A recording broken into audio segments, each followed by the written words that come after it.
Sizcə Azərbaycanın ilk hərbi təyyarəçisi kim olmuşdur? Bu Fərrux ağa Məmmədkərim ağa oğlu Qayıbov.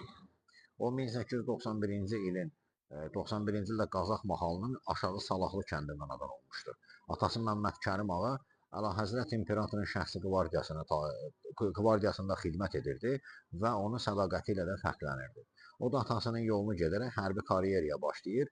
Əvvəlcə Tiflis kadet məktəbini, daha sonra isə Konstantinov hərbi məktəbini qurtarır.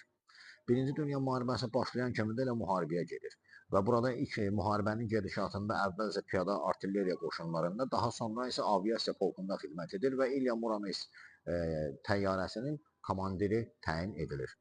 Döyüşlərdə iştirak edərkən 3 dəfə Müqəddəs Anna, 3 dəfə Müqəddəs Stanislav və 2 dəfə isə Müqəddəs Georgi ordenlərinə layiq görülür.